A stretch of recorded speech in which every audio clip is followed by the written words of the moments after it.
Hello, my name is Patricia Holmes and I am your Photoshop instructor, and we are going to begin chapter 11.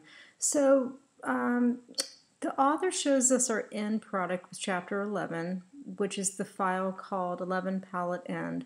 And essentially what we're going to be doing is Photoshop will mix different colors together to create a new color as if we're really actually painting. It's again quite remarkable.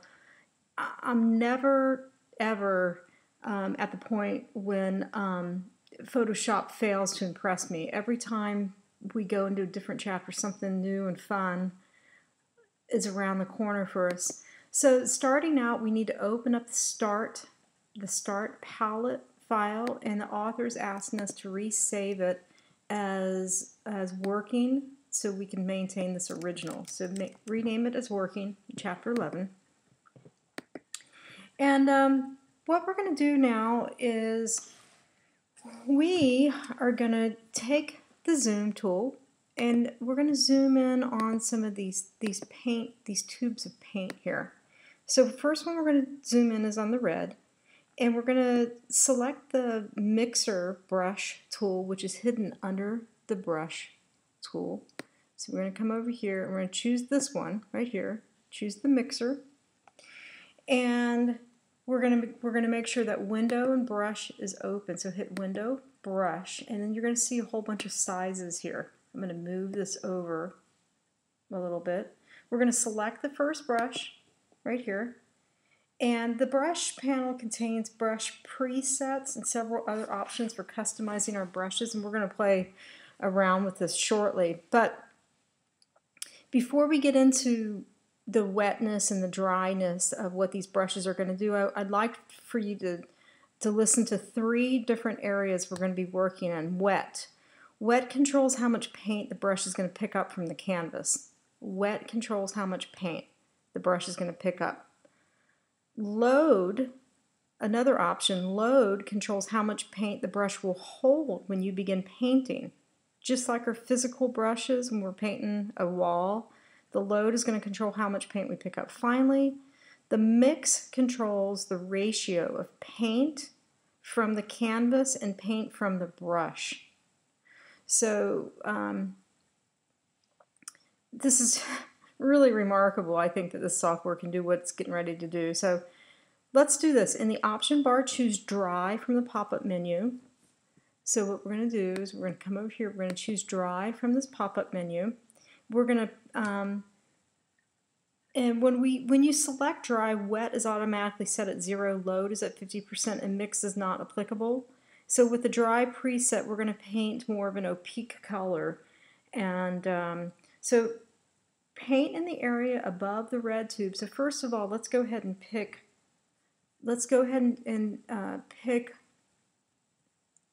take our selector, pick our red. The author's having us pick the red from the tube.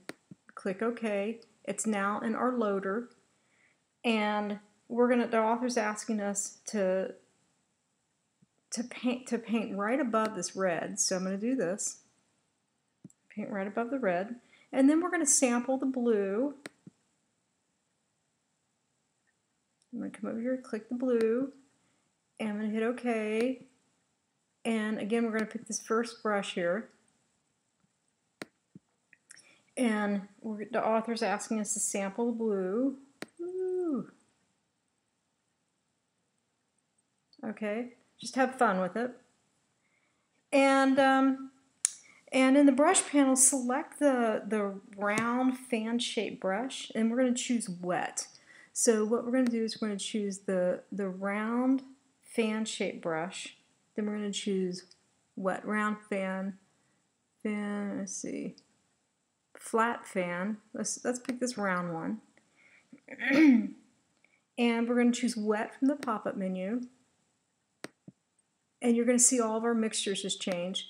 Now what we want to do is we want to brush around. We're going to paint above the tube. And you're going to see that the paint is mixing with the white background. So that's what it's doing. It's mixing with the white background. That's pretty cool. I think it's way cool. We're going to choose next, we're going to choose dry from the menu options, and we're going to paint around the tube again. So we're just kind of learning and experimenting with our options. I'm going to click dry, I'm going to paint around, and you can see that it's not mixing with the background color. So now the author is asking us to, in the brush panel, decrease the number of bristles to 40%. So if we come over here to the brush panel, we're going to decrease the bristles to 40%, and that is going to be, oh, sorry, I'm in the wrong area. Here, this is what I'm looking for. Bristle quality bristles right here. So decrease it to 40%.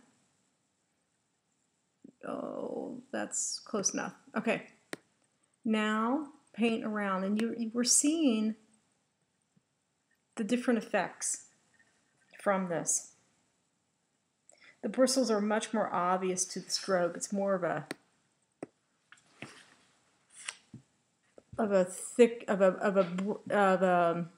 more of a stroke effect. So I guess what we're doing here, what the author essentially is having us do, is to experiment with the different types of brushes, bristles, lengths, thicknesses, etc.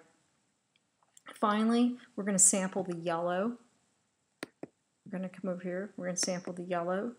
And in the brush set, in the brush panel, select the flat point brush with fewer bristles, the one to the right of the fan.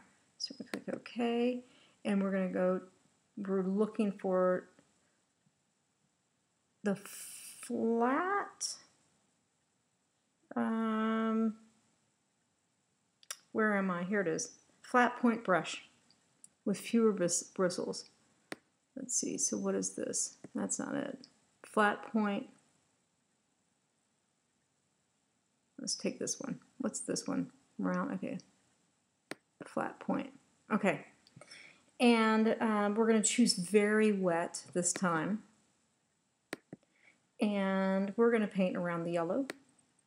Woohoo! And again, we have a mixture going on here with the yellow and the canvas.